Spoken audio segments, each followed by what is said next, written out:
அல்லேலூயா, அல்லேலூயா. உங்களை இயேசு நாமத்தில் இந்நாளிலும் உங்களை நான் வரவேற்கிறேன்.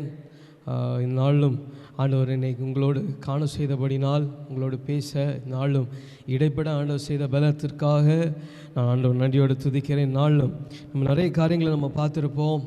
நிறைய காரியங்கள் இயேசு சுகமாக்குறார், இயேசு பலப்படுத்துகிறார், இயேசு அன்பானவர், இயேசுவின் சிநேகிதன் மணவாளன் என்கிறதெல்லாம் பார்த்துட்டோம்.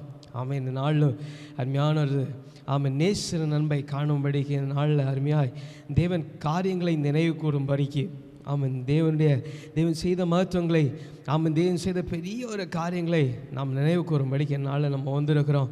அருமையாக இந்த நாளும் ஆண்டவர் நம்மோடு இடைப்படும்படிக்கு தந்திருக்கிற இந்த நாள் மகிழ்ச்சியான இந்த அற்புதமான நேச நண்பை அறிகிற இந்த நாளில் அருமையாய் கண்களை மூடி நம்ம தேவன் நோக்கி தந்திருக்கிற வார்த்தையின் மூலமாக ஆண்டவர் நம்மோடு பேசும்படிக்கு ஒரு கண்களை மூடி ஆண்டவர் நோக்கி பார்ப்போம். ஆமென். கல்வாரி அன்பை எண்ணிடும் வேளை கண்கள் கலங்கிடுதே, கர்த்தாவும் பாடுகள் இப்போதும் நினைத்தா நெஞ்சம் நெகிழ்ந்திடுதே.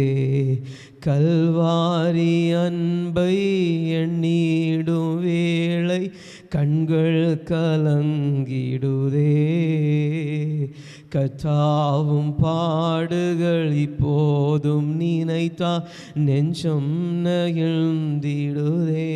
நன்றி தகப்பனே, நாளும் தகப்பனே எங்களோடு நீர் பேச போகிறபடினால் உம்மை துதிக்கிறோம், உம்மை ஸ்தோத்தரிக்கிறோம் தகப்பனே. வேகமாக தகப்பன் நேச நண்பு எவனமாக இருக்கிற என்பதை எதற்காக நீர் வந்தீர், எதற்காக மறித்தீர், எதற்காக மீண்டுமாய் உயிரோடு எங்களுக்காக ஜெயம் பெற்றீர் என்பதை நாங்கள் அறிந்து கொள்ளும்படிக்கு நாள் எங்களுக்கு தகப்பனை காணும்படிக்கு தந்திருக்கிற நல்ல ஸ்லாக்கியத்திற்காக உம்மை துதிக்கிறோம், உம்மை ஸ்தோத்தரிக்கிறோம் தகப்பனே, உம்மை துதிக்கிறோம். இந்த நாளிலும் தகப்பனே நேச நண்பை மேன்மையாய் உணர்ந்து கொள்ளவும் நாங்கள் வந்திருக்கிறவர்கள் நாங்கள் கேட்கிறவர்கள் விருதாவாய் ஏதோ ஒரு காரியத்தை போல எதெல்லாமோ கேட்கிறோம் என்று சொல்லி விட்டுகிற அல்ல தகப்பனே. இந்த வார்த்தைகள் யாவும் பிள்ளைகளுடைய வாழ்க்கையில் பிள்ளைகளுடைய இதயத்திலே மூலமாய் ஆழத்திலே பேசப்படும்படிக்கு நீ கிருபை செய்ய வேண்டுமாய் ஜெபிக்கிறோம். அடியேனையும் தகப்பனே கேட்கிற ஒவ்வொரு பிள்ளைகளையும் அது கரத்திலே தாழ்த்தி தருகிறோம்.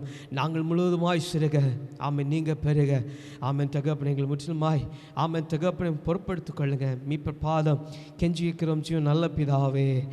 ஆமேன், ஆமேன், ஆமேன். ஒரு விசை நாளுக்காக நாம் ஆண்டவர் கரங்களை வச்சு அல்லேலூயா சொல்லுவோம். அல்லேலூயா, அல்லேலூயா, அல்லேலூயா. இந்த தியானத்திற்காக நம்ம ஒரு வேத வாசித்த வசனத்தை நான் வாசியை கேட்போம். வாசிங்க. மத்தேயு 20வது அதிகாரம் அதோடைய 28வது வசனத்தை நம்ம வாசிப்போம். மத்தேயு 20 அதோடைய 28வது வசனத்தில் எப்படியாக சொல்லப்படுகிற அப்படியே மனுஷகுமாரனும் ஊழியம் கொள்ளும்படிக்கு வராமல் ஊழியம் செய்யவும் அநேகரை மீட்கும் பொருளாக தம்முடைய ஜீவனை கொடுக்கவும் வந்தார் என்று சொல்லப்படுகிறது. இயேசு இந்த பூமிக்கு வந்தார் என்று நாம் காண்கிறோம். புதிய ஏற்பாட்டு காலத்திலையும் பழைய ஏற்பாட்டு காலத்திலையும் சுவிசேஷ புத்தகத்திலையும் நம்ம சிறு பிராயத்திலேருந்தே நம்ம கற்றுக்கொண்டு வருகிற ஒரு அருமையான காரியம் பார்த்துடுங்க. இயேசு நமக்காக வந்தார், இயேசு உயிர் தெழுந்தார், இயேசு என்னை மீட்டிருக்கிறார், என்னை ரட்சித்திருக்கிறார் என்றெல்லாம் சொல்லியிருக்கிறான். ஆனால் இந்த வேத புஸ்தகத்தில் சொல்லப்பட்டிருக்க மத்திய புஸ்தகத்தில் அழகாக சொல்லப்பட்டிருக்கு பாருங்கள். இயேசு ஊழியத்தை கொள்ளும்படிக்கு வராமல் அவர் செய்யும்படிக்கு, அவருக்கு காரியத்தை நிறைவேற்றும்படிக்கு, அவர் பிதா கொடுத்த சித்தத்தை நிறைவேற்றும்படிக்கு அவர் வந்திருக்கிறாராம். அவர் வந்திருக்கிறாருன்னு சொன்னால், அவர் வந்தாருன்னு சொன்னால் நாளில் நம்மளையும் சுமந்து கொள்ளும்படிக்கு நமக்காக ஒரு காரியத்தை நிறைவேற்றும்படிக்கு அவர் நாளில் வந்திருக்கிறார். எத்தனை பேர் விசுவாசிக்க அல்லேலூயா சொல்லுங்க.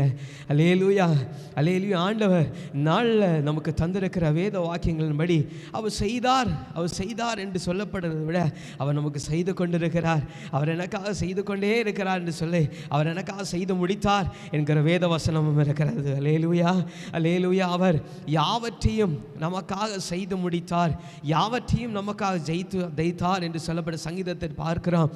கர்த்தரின் மேய்ப்பராக இருக்கிறார், நான் தாழ்ச்சி அடையேன் என்று சொல்லப்பட்டு சொல்லப்படுகிறது. நாம் பார்த்துருக்கிறோம். கர்த்தர் தாழ்ச்சியடையேன்னு சொல்லப்பட்டிருக்குன்னு சொன்னால், அங்கே இந்த தாசன் தாழ்ச்சியடையேன்னு சொல்லப்பட்டிருக்குன்னு சொன்னால், அதனுடைய அர்த்தம் கர்த்தர் எனக்காக யாவையும் செய்து முடித்து விட்டார் என்கிற அர்த்தமாக இருக்க இந்த வேத புஸ்தகத்திலையும் பார்க்கிறோம். இந்த வேத வசனத்திலையும் பார்க்கிறோம். அப்படியா மனுஷகுமாரன் இந்த பூமியிலே வந்தார். அவர் ஊழியம் செய்யும்படி அல்ல, அவர் ஊழியத்தை கொள்ளும்படி அல்ல, அவர் செய்யும்படிக்கே அவர் வந்தார் என்று சொல்லப்படுகிறது. அவர் காரியத்தை நிறைவேற்றும்படிக்கு இந்நாளில் நம்மளையும் ஆண்டவர் கூட்டி சேர்த்திருக்காருன்னு சொன்ன அந்த வார்த்தைகளை கேட்கும்படிக்கு ஆண்டவர் செய்திருக்கிறாருன்னு சொன்ன ஒரு காரியத்தை நம்ம கூட நிறைவேற்றும்படிக்கு இந்நாளில் இந்த நம்ம காரியங்கள் பெற்றிருப்போம். ரட்சிப்பு பெற்றிருக்கிறோம், தேவனுடைய அன்பை பெற்றிருப்போம், அந்நிய பாஷைகளை பெற்றிருக்கிறோம், தேவனுடைய மேன்மையான ஆசீர்வாதங்கள், சுகன், பலன், ஆரோக்கியம், இன்னும் சொல்லி முடியாத காரியங்கள், வழிநடத்தல் யாவையும் நம்ம பெற்றிருப்போம். ஆனாலும் இந்நாளில் ஆண்டவர் சொல்லுகிற ஒரு காரியத்தை நான் நிறைவேற்றும்படிக்கு நான் வந்திருக்கிறேன். அல்லேலூயா, அல்லேலூயா. ஆண்டவர் நேசமாய் அவர் சொல்லியிருக்கிறேன், நானே உன் மேய்ப்பராக இருக்கிறேன், உனக்கு பரிகாரியாக நான் இருக்கிறேன். ஆமே, நீ கவலைப்படாத, கலக்கப்படாத, உனக்காக நான் யாவையும் செய்து முடித்துறேன்னு சொன்னவர் இந்த ஒரு காரியத்தை பிரதானமாக செய்து முடிக்க வந்திருக்கார். அதில் வாசிக்க நம்ம பார்க்கும்போது அதில் சொல்லப்பட்டிருக்கிறது, அநேகரை மீட்கும் பொருளாக தம்முடைய ஜீவனை கொடுக்கவும் வந்தார் என்று சொல்லப்படும். இங்கிலீஷில் நம்ம அந்த ஒரு வார்த்தையினுடைய அர்த்தத்தை நம்ம பார்க்கணும்னு சொன்னால், அதில் மீட்கும் பொருளாக தம்மை ஜீவனை கொடுத்தார் என்று சொல்லப்படுது. இங்கிலீஷில் அழகாக சொல்லப்படுது, it's a ransom of many. அதாவது ransom சொல்லப்போது அங்கே அந்த பொருளடக்கம் மீட்கும் பொருளாக அப்படின்னு நம்ம பார்க்குறோம். அல்லேலூயா, அல்லேலூயா. நம்ம மீட்கும் பொருளாக, நம்ம சும்மா மீட்டுட்டு சும்மா அவர் விட்டுட்டு சும்மா காயப்படுத்தி கட்டு போட்டுட்டு போகிறதல்ல, ஒன்று ரட்சித்து அவர் சொல்லப்பட்ட வேதத்தில் நம்ம பார்க்குறோம். புதிய ஏற்பாட்டு காலத்தில் அங்கே குற்றமாய் அடித்து நொறுக்கப்பட்ட ஒரு மனுஷன் நம்ம பார்க்குறோம். அங்கே வழிபோக்கர்கள் போனார்கள். ஆமாம், தேவனுடைய அநேகமான அன்றைக்கு தீர்க்கதரிசிகள் போனார்கள். ஆமாம், தேவனுடைய பிள்ளைகள் போனாங்க. அவங்கெல்லாம் வழிநடுவ அந்த மனுஷனை பார்த்துக்கிட்டு ஆனால் ஒதுக்கிவிட்டு போனாங்க. ஆனால் ஒரு நல்ல சமாரியன் வந்தான் பாருங்க, அவனை கட்டி காய எடுத்தது. அதுக்கு ஒப்பனையாக சொல்லப்பட்ட இயேசு, உன்னை காயமிட்டவனாய் கண்டு நீ பாவத்தில் இருக்கிற, ஆமாம் சாபத்தில் இருக்கிற, எதுவாக இருந்தாலும் சரி ஒரு காரியத்தில் இருக்கிறேன்னு சொன்ன ஆண்டவர் சொல்லியிருக்கிற இந்த ஒரு ஊழியத்தை நிறைவேற்றும்படிக்கு நான் வந்திருக்கிறேன். நாளில் நான் வந்திருக்கிறேன். அருமையாக உன்னை நான் மீட்கும்படிக்கு, நீ காயப்பட்டு இருக்கிற, நீ கட்டுண்டவனாக இருக்கிற, பாவத்தில் இருக்கிற, உனக்காக நான் மறிச்சிட்டேன். ஆனாலும் நீ இன்னைக்கு ஆண்டவர் சமூகத்தில் வந்திருக்கிற, நீ உனக்காக ஆண்டவர் யாவையும் செய்து முடிக்கத்தக்கதாக ஆண்டவர் மீட்கும்படியாக உன்னை தம்முடைய நேசத்திலே தோளிலே சுமந்து உன்னை சத்துரத்திலே சேர்க்கும்படிக்கு, உன்னை நல்ல ஒரு காரியத்தில் நல்ல ஒரு நிலத்தில் கொண்டு வைத்து விட்டு அவர் சொல்ல, நான் உனக்காக மீண்டுமாய் உயிர்த்தெழுந்திருக்கிறேன், மீண்டுமா வருவேன் என்று சொல்லப்பட்டிருக்கிறது போல நம்ம பார்ப்போம். இதில் நம்ம பார்க்கிறோம் மீட்கும் பொருளாக அப்படி சொல்லப்பட்டிருக்கு. நம்ம பார்த்தோம் அந்த ஆசாரியன், அதாவது நல்ல சமாரியன் காயத்தை கட்டுறது போல இயேசு காயத்தை கட்டி என்ன செய்கிறார் தெரியுமா? நல்லா தாமே தன்னுடைய கரத்தினாலே அவர் காயத்தை கட்டி அவர் தன்னுடைய தோளில் சுமக்கிறார் பாருங்க. சும்மா கையில் சுமக்கலை, சும்மா ஒரு வாகனத்தில் போட்டு கொண்டு போகலை, அவர் தாமே தோளில் சுமந்து. ஏன்னா நமக்கு பலன் இல்லைன்னு தெரியும், ஆமாம் நமக்கு ஆரோக்கியம் இல்லைன்னு தெரியும், ஒரு காரியத்தில் நம்ம ஜெயம் பெற முடியலன்னு தெரியும். ஆமாம், இது எல்லாத்துக்கும் ஒரு காரணம் இருக்கும். நம்ம ஆண்டவர் அதிகமாக நேசிக்கல, ஆனால் ஆண்டவர் உனக்கு வந்தால் தெரியுமா, ஒரு ஊழியத்தை நிறைவேற்றும்படிக்கு, ஒன்றில் இருக்கிற தேவன் மேலே இருக்கிற பாசத்தை அதிகமாக மாற்றும்படிக்கு நாளில் வந்திருக்கிறார். இந்நாளில் வந்திருக்கிறா. நீ விசுவாசிக்கிறீன்னா கரங்களை வச்சு அலையிலே சொல்லுங்கள். ஆமாம், கரங்களை வச்சு அலையிலே சொல்லுங்கள். இன்றைக்கு ஆண்டவர் உன் மத்தியில் தேவனுடைய அன்பை அதிகமாக பெருகும்படிக்கு. ஏன்னா அவர் ஒரு நாள் ஒரு காலத்தில் சொல்லப்பட்டது போல் அவர் குற்றுயிராக ஆமீன் அடித்து நொறுக்கப்பட்டவர்கள். இப்போ நம்ம காயப்பட்டது மாதிரி அல்ல. அது வேதத்தில் பார்க்கிறோம், அவர் காயப்படாத, அதாவது நொறுக்கப்படாத இடம் ஒன்றுமே இல்லை என்று சொல்லப்படுகிறது. அதாவது நம்ம ஒரு மனுஷன் நம்ம அவ்வளோ வர்ணித்து பார்த்தா கூட அந்த காரியத்தை பார்க்க போகிற எவ்வளோ கொடூரமாக இருக்கிறது. வேதவசனம் தெளிவாக சொல்லுகிறது. நீ பழைய ஏற்பாட்டு காலத்தில் பார்த்தாலும் சரி, புதிய ஏற்பாட்டு காலத்தில் பார்த்தாலும் சரி, அங்கே சொல்லப்படுகிறது ஆண்டவர் ஆமீன் குற்றுயிராக்கப்பட்டார், யாருக்குமே புரோஜனமற்றமாக்கப்பட்டார் என்று சொல்லப்படுகிறது. ஆமீன். அதே போல் நாமளும் சூழ்நிலைகள் இருக்கலாம், ஆமீன் வேதனைகள் இருக்கலாம், ஆனாலும் இந்த நாளில் ஆண்டவர் ஒரு காரியத்தை நிறைவேற்றும்படிக்கு வந்திருக்கிறார். அருமையாக தேவனுடைய பிள்ளை ஆண்டவர் நிறைவேற்றான்னு சொன்னால் அது வாக்கு மாறாதவராக இருக்கும். அவர் சொல்லியிருக்கிறார், உன்னை மீட்கும் பொருளாக என்னுடைய ஜீவனே நான் கொடுக்குறேன், நான் என்னுடைய ஜீவனே கொடுக்குறேன். ஆனால் நீ ஒன்று கொடுக்கணும், இயேசு மேலே வைத்திருக்கிற அன்பு அதிகமாக இருக்கணும், இயேசு மேலே வைத்திருக்கிற பாசம் அதிகமாக இருக்கணும். அவர் எதிர்பார்க்குற ஒன்றே ஒன்றா, அவர் மீட்கும் பொருளாக வந்தார். அவர் ransom ஆஃப் many, அதாவது எல்லாருக்கும் ஒரு மீட்கும் பொருளாக, உன்னுடைய ஆத்மாவை மீட்கும்படியாக அவர் வந்தார்.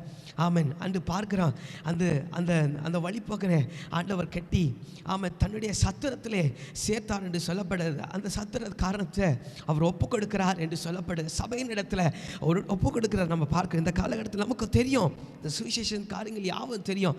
ஆனாலும் நம்ம கட்டுகள் வேதனை ஒரு வசனம் சொல்லுது புதிய பாட்டு காலத்தில். அருமையான தேவனுடைய பிள்ளை, ஒருவன் கிறிஸ்துவுக்குள்ளே இருந்தால் அவன் புதிய சிருஷ்டியாக இருக்கிறான். பழையவர்கள் யாவும் கடந்து போயின, எல்லாம் புதுதாய்ன்னு சொல்லப்படுகிறது.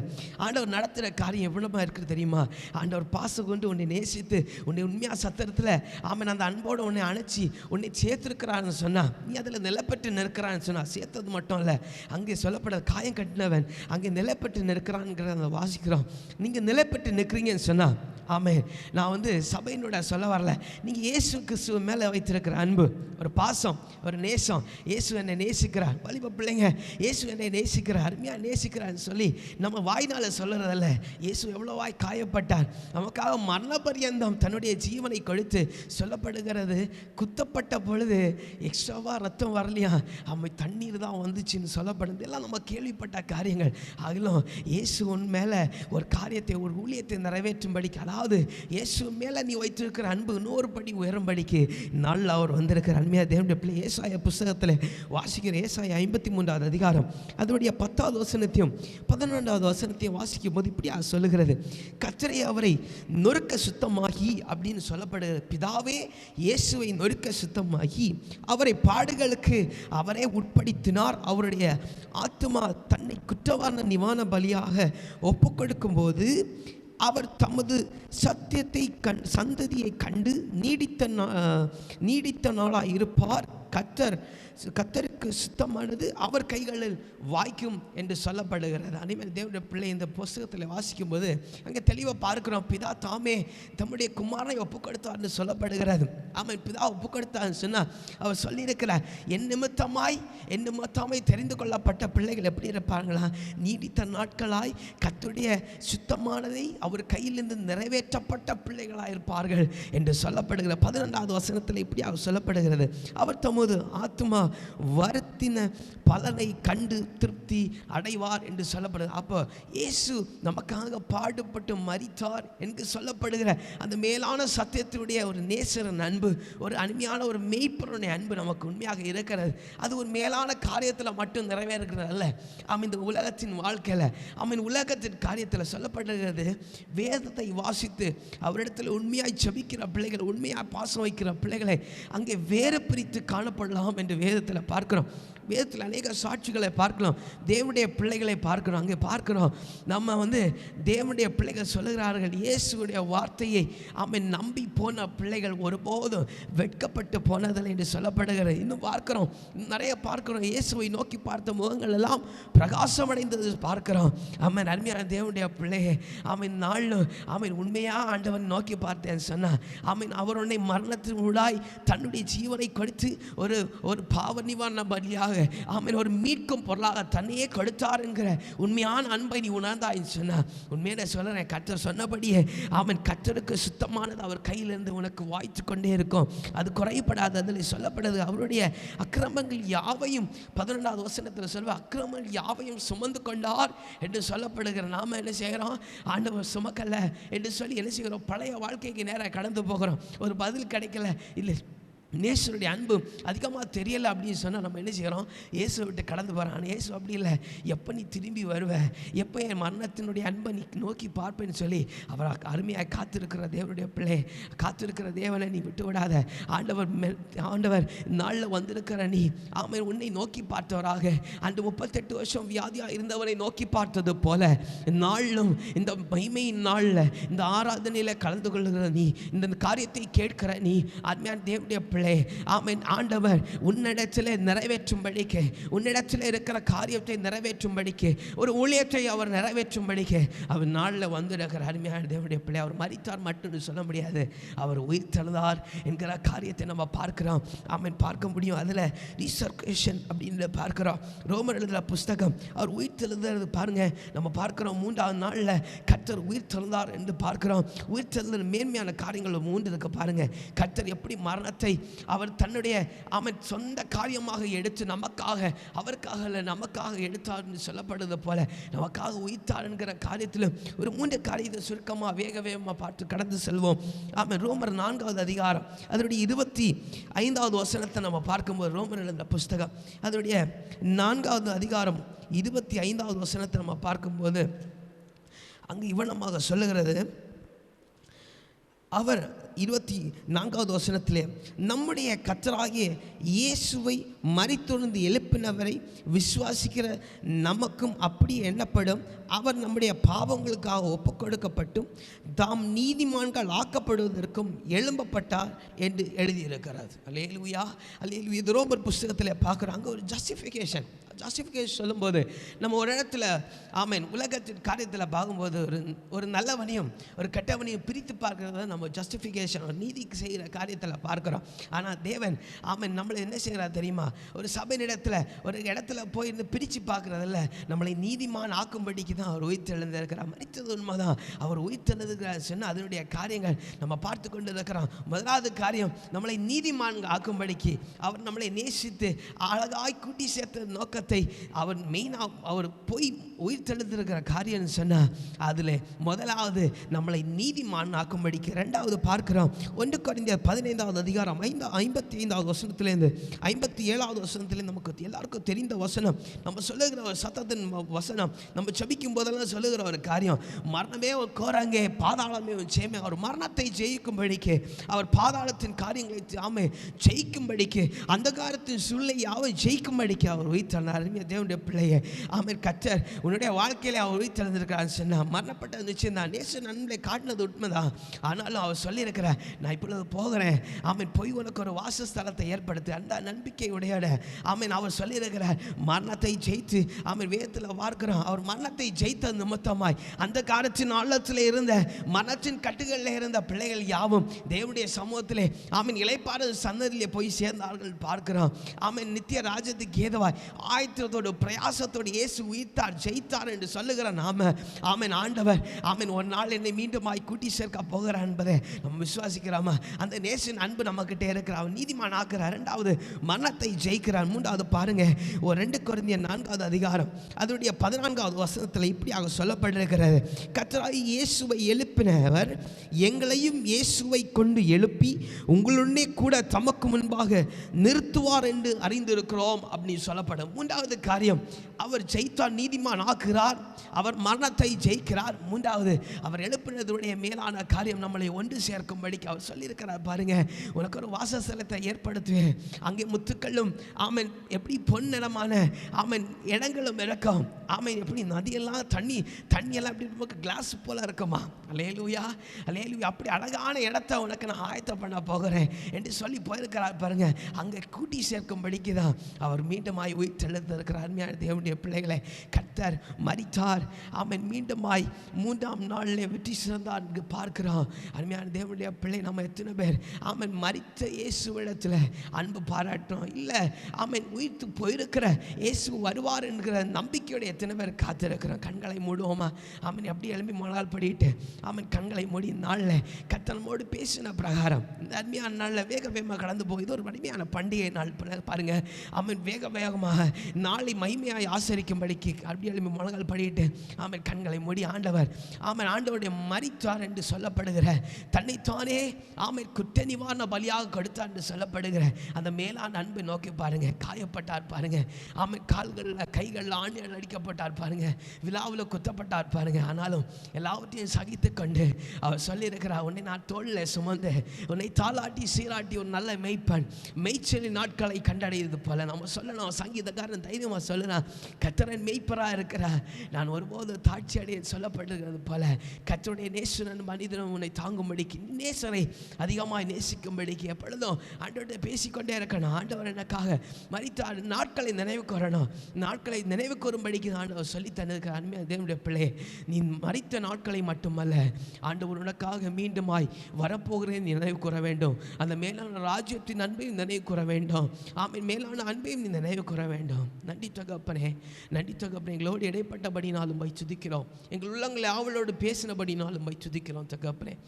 நாளும் தகப்பனே. நாங்கள் கடந்து செல்ல இருக்கிறோம். வார்த்தைகளை கேட்டு நாங்கள் யாவரும் பிரிந்து செல்ல இருக்கிறோம் தகப்பனே. எங்கள் மேய்ப்பர், எங்கள் நல்ல நேசர், எங்களுக்காய் ஆமென் உயிர்த்தெழுந்த நல்ல ஈசன் மீண்டுமாய் வரப்போகிறவர் ஆமென் எங்களோடு கூட இருக்க வேண்டுமாய் ஜெபிக்கிறோம் தகப்பனே. எங்களை முற்றிலுமாய் தாழ்த்தி தருகிறோம். நீரை பொறுப்படுத்திக் கொள்ளும். மீட்பர் பாதம் கெஞ்சுகிறோம் நல்ல பிதாவே, ஆமென். என் ஆத்துமாவே கர்த்தரை ஸ்தோத்திரி, என் உள்ளமே அவர் பரிசுத்த நாமத்தை ஸ்தோத்திரி. என் ஆத்துமாவே கர்த்தரை ஸ்தோத்திரி, கர்த்தர் செய்த சகல உபகாரங்களை மறவாதே.